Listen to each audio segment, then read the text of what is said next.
If you're a business owner, if you run your business with your spouse, if you run it with a small team, this is for you. If you run your business on your own, this is for you. I specialize in helping those types of businesses make more money, have an easier life. We do that through a process of coaching, mentoring, but also I run an accountancy business, and therefore I've got 35 years experience as an accountant. So when it comes to the numbers, when it comes to the profit, that's where I start. I understand that. And I've taken all of my knowledge over 35 years, trained and qualified as a coach and mentor, so that I can connect the two together. So that I can say, look, I understand the maths of the business, but I also understand the mindset of people. And when we take the mindset and the maths together, we can actually make some big changes and a big difference to you and your business. And this YouTube channel is my way of sharing as much as I can with as many people as possible to get the message out to say that if you are running a business, it doesn't have to be as hard as you make it. It will be hard from time to time. It will be difficult. There's no getting away from it. Running a business is bloody hard. You're going to have to do and learn things that you haven't done before. You're going to have to learn skills that you didn't sign up for. You're going to have to learn to be the bookkeeper, the accountant, when actually what you want to do is design stuff. You're going to have to learn to be the salesperson and the marketing person. Or you're going to have to learn to generate the money to pay other people to do that. And even if you pay other people to do it and it's your business, you kind of need to know how it works so that you know that what you're paying for is worth it. So that's where these conversations are with this channel and what I'm aiming to do to help you. And today's little video is about actually sales and marketing. It's always sales and marketing. It's actually marketing and sales if you think about the order of the process. We do some marketing to generate a sale. And I'm not going to stand here as a marketing expert or a sales expert by far, but I can stand here and say, I've been running a business for 35 years. I've actually sold millions and millions of pounds worth of value of sales to hundreds, if not thousands of clients. And therefore, I may not be entrenched in sales and marketing as my career, but I do have a track record where it has worked, and it does work. In that track record, I can also share with you what doesn't work, because I've done a lot of sales and marketing strategies, campaigns, ideas that haven't worked, literally have not worked. But along the way, it's taught me an awful lot. It's taught me an awful lot about the structure, taught me an awful lot about the importance of it, etc. And so I just wanted to share with you some ideas that might help you take this subject matter of sales and marketing, which every business has to deal with this, take it from something that's a bit of a dread, like, oh, sales and marketing, something that you feel a bit icky about, to give you a way of reframing it in your mind, to go, do you know what? I think I could do that. Let me try that and give it all my attention. And if I can get just that to work, then I'll start believing that it's worth doing and putting the effort in. Because underneath it all, if you want to make more money in your business, if you want to have a successful business, you've got to do sales. You've got to find customers, you've got to sell to them. And you've got to sell to them at the right price. It's no good just making a sale at the wrong price. You just become a busy fool because you won't make any money. And it'll be painful, very painful. And sadly, over the years, I've dealt with lots of business owners. I've got somebody who's just knocked on my door recently, metaphorically. He's reached out to me and said, I know you don't act for me, but I'm in trouble. And I sat and gave him an hour of my time and went through it. And I've sent him straight to the liquidator because that's the right advice.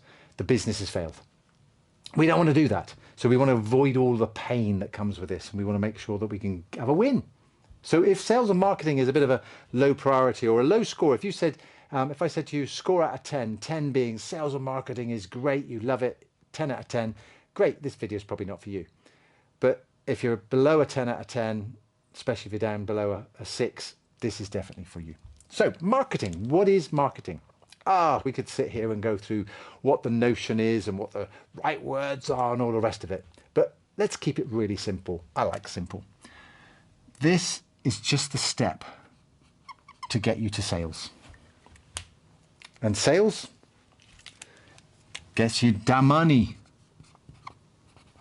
And this is important. A sale is only a sale when somebody's paid you. That means you need to raise an invoice to get the money. And you need to get paid and pop it in the bank. I'll put it behind bars, right? You need to get paid. It's no good saying, oh, we've got £100,000 of sales this quarter. Well done, yay. Have you been paid? Oh, well, we haven't been paid yet. I know in your bookkeeping it's a sale. I know you've raised the invoice and paid the VAT. I know it's in your accounts as a sale. But let's be honest about it. It's not a sale until you've banked the money. So you've got to make sure you bank the money. And there's way too many businesses out there who are owed money. Debtors. That's what it's called. Accounts receivable. You're owed money. You shouldn't be owed money. As a small business, you should not be owed money. Period. How do we stop that? Get paid up front. Let's move the money to the front. In fact, I'm going to grab a rag. Well, I'm going to change this.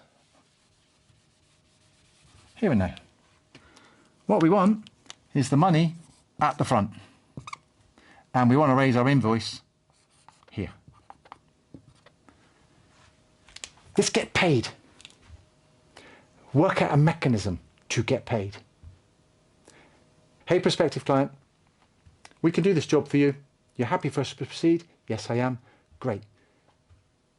Do you want to back us or do you want to use a direct debit system?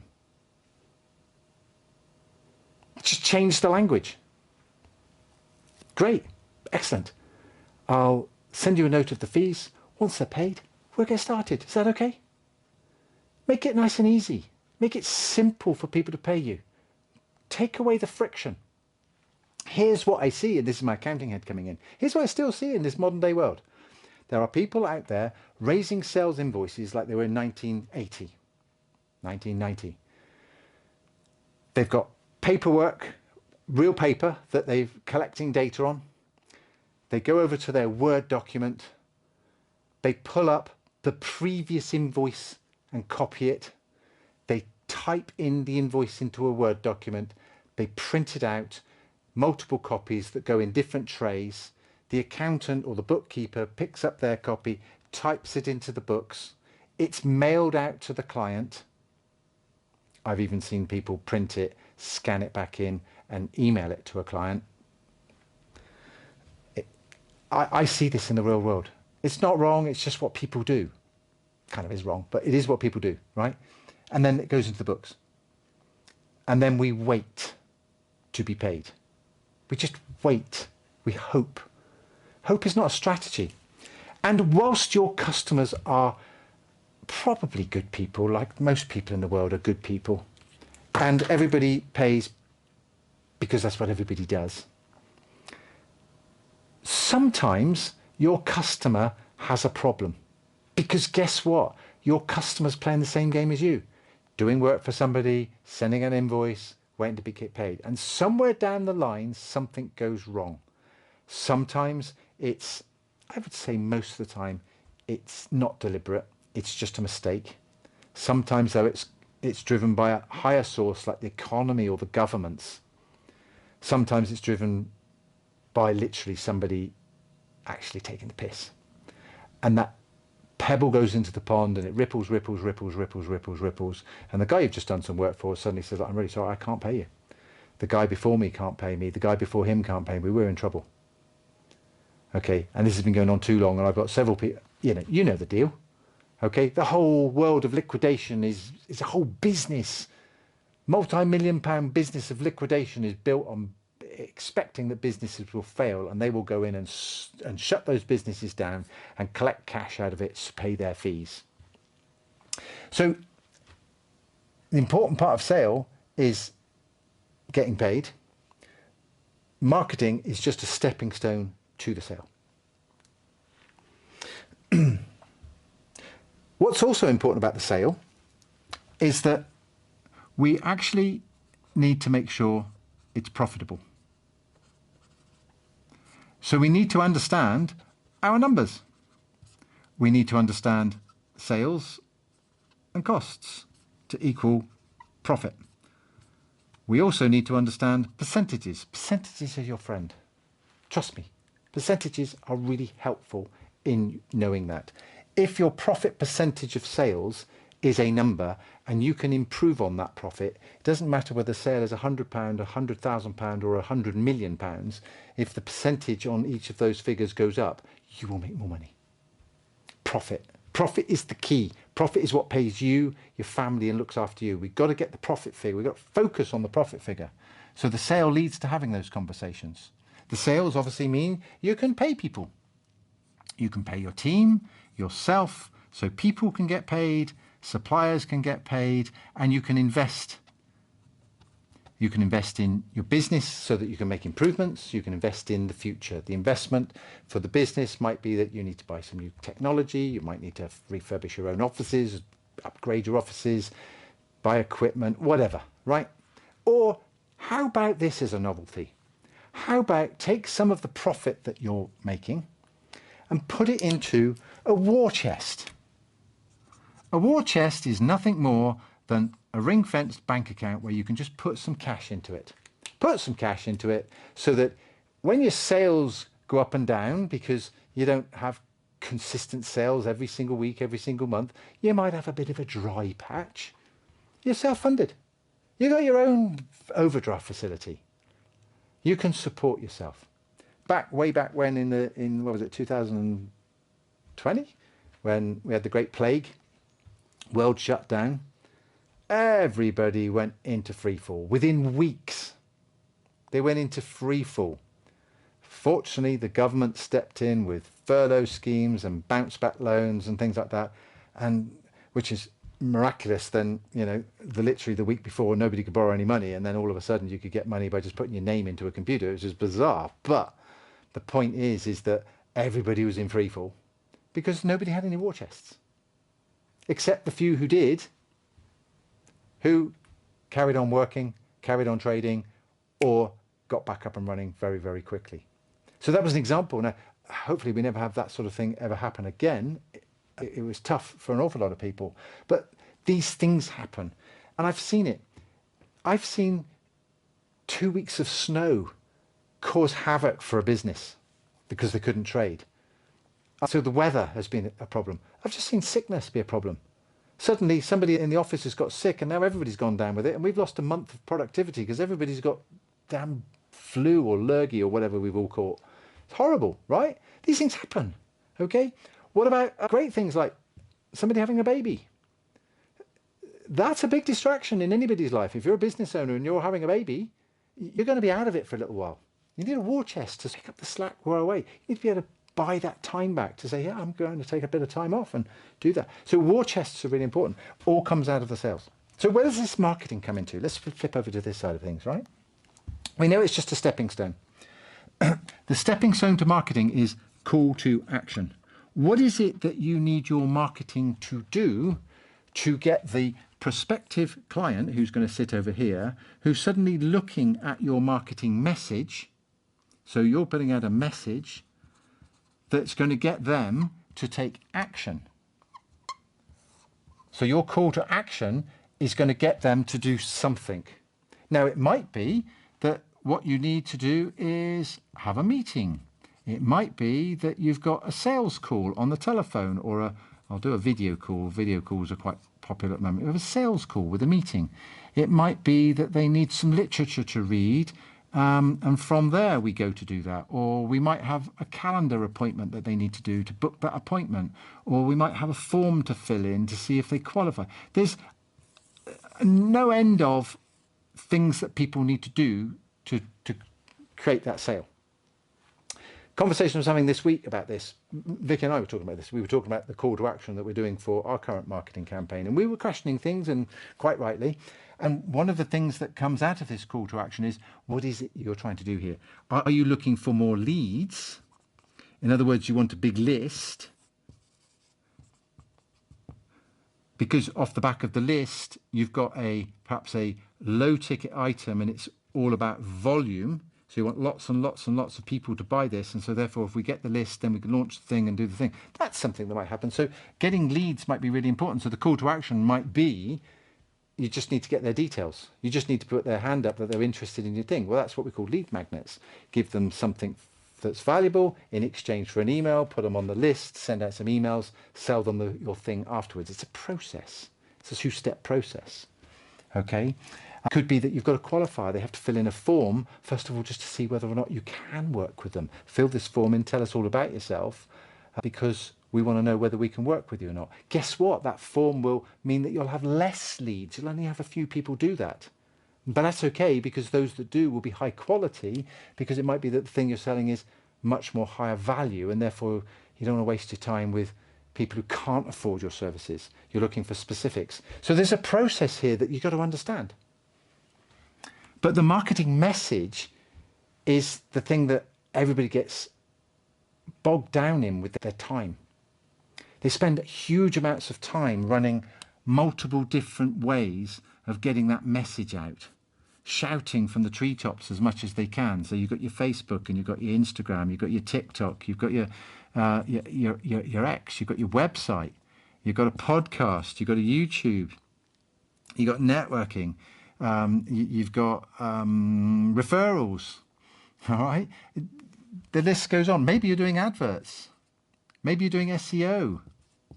Okay, all of these things are going on in the world of marketing, and more. There's 101 ways that you can market your business. But there's lots of things. And what happens is we take our precious time. And this is a question for you. If you look at your time across the whole of your business, how much percentage of your time are you spending on attracting new business? I spoke to somebody last month whose job was to be in charge of marketing for the business. I said, great. But she also had a bit of admin to do. So she was like mostly marketing, partly admin. And the conversation led on to, so how many hours a week do you spend actually marketing? And she'd never been asked that question before, and she never thought about it before, but she stopped to think about it. She went, do you know what? I'm only spending 5-10 hours a week on marketing out of a 40-hour week. She had it the wrong way around. She needed to be spending 30 hours a week marketing and 5 or 10 doing the admin. But the admin, she was consumed in the admin. She was consumed in busyness. And the priority was, if I can get this admin done, I can get to marketing. If I just finish this bit of nonsense over here, I can then concentrate on this here. But of course, it was never ending. And so she's gone away to completely change her outlook on it. She's saying, my responsibility is marketing. I need to devote more time to it. Sometimes what we can do is we can take that time that we've got and we go, oh, great, I'm doing this and I'm doing this and I'm doing this and I'm doing this and I'm doing this and I'm doing this and I'm doing this. So take the amount of time that you're doing, so here is all over the time, divided over the activities that I've got, and now we've got 5% on each activity. It's like trying to run 10 businesses. Running 10 businesses is nigh on impossible unless you have a complete team and structure and organization to do it. That's where the corporates can do it. Okay? Because each business is its own business. If you're trying to run 10 businesses out your own head, you'll fail. Because you're only putting a fraction of your time in it. Do one thing really well and get good at that first. Just run one business first. And that sometimes leads to what we sell. Some people are trying to sell too many things. Sell one thing really well. Make what is the most profitable thing that you can sell. 1 or 2 things that are doing really well. When it comes to the marketing, we need to look at what we're marketing and pick 1 or 2 things that we do really well. Here's a question for you. And this comes from the late, great Earl Nightingale. If you don't know who Earl Nightingale is, you need to check him out on any of the socials. Earl Nightingale became famous because he created a record, an old record that you play on a record player, and it was a spoken word. It was a talk to his sales team. And he sold over 1 million copies. He got a gold disc for it back in the 1950s. And it's, I believe, the only spoken word record that has ever got a gold disc. And it was sold through word of mouth. No particular marketing, it was just sold through word of mouth. It's sold millions of copies since, and it's now free on the internet. It's called The Strangest Secret. And Earl Nightingale talks about this in part of this process. Is he talks about the masses. He states that observe the masses and do the opposite. And this is where marketing comes in. Marketing is about being creative. Marketing is about standing out. Well, you can't stand out in a crowd if you look the same as the crowd. If everybody's in a suit and you turn up in a suit, you are not going to stand out. Now, that doesn't mean to say you go to your next networking meeting dressed up as a clown. Although you would stand out, right? But you've got to make sure that you stand out in a very, very noisy marketplace, in a very busy place. Well, if you're doing all of these things, that's what everybody else is doing. If you're taking AI and asking it to take your copy and resubmit it again and again and again, all you're doing is just chucking out slop. All you're doing is making it beige. You're chucking out what everybody else is chucking out. And you might think, well, my picture's different, my post is different, my comments are different. No, it's not really. Not really. Research your own news feed, your own social media feed. You'll read through it and go, oh, this is just dull. Dull. And if you were to analyse it, you'd go, these are the same words. And if you really analyse it, it's quite easy to spot the AI stuff. AI has a sort of language to it that you can spot. And you're just churning out more of the same. And therefore your customer who sits over here, what makes your customer want to buy from you isn't because you've got the thing to solve their problem. It's because you or your business, they buy into and they go, it looks like I can trust you straight away. You're the sort of person that I can trust to solve this problem. No problem saying yes and no problem paying you, because you've got to get this person to hear as fast as possible. As fast as possible. Of course, you can put them on a list because they might not be ready to buy yet, but you've got to get them from here to here as fast as possible. And if they've got all this going on, okay, it's there, but how about you just pick one thing that is very targeted, talks exactly to your ideal customer, is consistently putting that message out, refining it so it's getting better and better and better, and you just get that one thing working, and it takes them straight to a call to action, and that call to action is fill a form in or book a call, and let's have a meeting, let's have a call, let's have a video call. And off that call, you might have to put a presentation together, depending on what your business is. But essentially, when you get on that call, you just say to them, so how do you want to pay? Backs or direct debit? How do you want to pay? Euros or sterling? I'll send you over my invoice, pay that, and we'll get started. That's the conversation you want to have. But somewhere in this message, we've got to do that. And something I thought about a little while back, which is what triggered what I'm doing at the moment, and I'll share with you what I'm doing at the moment, is imagine you only had one prospect in the world and you could reach out to them with one mechanism for communication. And in that mechanism of communication, you can say whatever you want, you can say as much as you want, you can do whatever you want. It could be video, it could be text, it could be writing, it could be a website. You just actually put in front of them everything to explain what their problems are, how you can solve their problems, why they should be working with you, what benefits for them, and encourage them to book a call to give you some money. If you laser focused on that one thing, would that change your marketing approach? Well, something we've done recently is, with all the AI technology in the world, all the online communication in the world, everybody's online. Observe the masses. What's everybody doing? Everybody's online. What are we doing? We're writing letters. We've gone back to something that worked many years ago in my business with a direct mail campaign. And we are sending out physical letters in the post with a stamp on it, handwritten. I'm not writing the letters handwriting. I don't have the time, energy or capacity to write the whole letter, but the envelope's handwritten, there's bits of handwriting in the letter. The letter is crafted. It's a 3-letter sequence. We send letter 1, we do a follow-up a week's time and another follow-up after that. Beautifully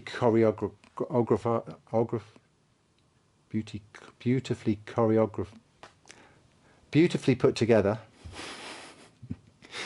and mailed out to one person. Now, it isn't one person, it's lots of people. We've been doing some research on our prospects, but we're writing to one person. And with the little help of AI, each letter that does go out actually is personalized. There's something about the letter that actually is only to this person. So AI can help us. And we've carefully understood how to get it to write without using AI language. So it's all in my own voice. And we're writing to this person about their problems, about them and what we can do to solve their problems, and inviting them to come and talk to us. Now, how do we know about them? Well, these people, our prospects, if you like, our potential clients, are doing all of this. They're marketing themselves, pumping stuff out all over the place. So what we're doing is, we know who our ideal client is, we know what industry they're in, where they're likely to hang out, and we're going, okay, let's go find these people. Let's go look them up on Facebook. Let's go look them up on TikTok. Let's go look them up on X. Let's go and read their website. Let's go and read what they're saying. And let's take the language and the words that they're saying. And from that language and the words that they're communicating outwardly, we can reverse engineer as to what they're really saying. We can see if somebody has some self-sabotage. We can see if somebody is stressed. We can see if somebody is overwhelmed. We can see if somebody is just actually struggling. They will be posting on their social media the best version of themselves. But in the words that we use as human beings, we can tell. We can understand that language. So that's helping us identify our ideal client. So rather than going out with a machine gun, going rat-tat-tat, and trying to get lots of hopeful prospects and just going, send messages out as fast as we can, somebody might say yes, we've actually saying to ourselves, let's pick one medium. Let's actually focus on one thing. We're focusing on a couple of things because we've been doing it long enough. So we're doing letters, we've got a YouTube channel, Vicky's working on a podcast, we've got books, we've got other things that we do, but we're limiting it to just the 2 or 3 things that we can handle each and maximize our time on it. So once I've sent all my letters this week, can't do anything else, so I may as well spend some time doing YouTube.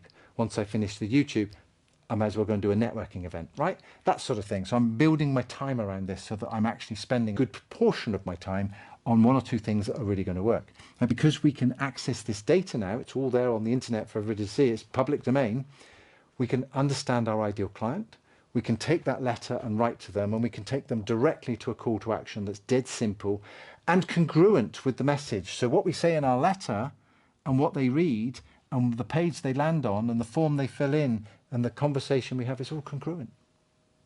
It's just the natural next step to make that sale easy.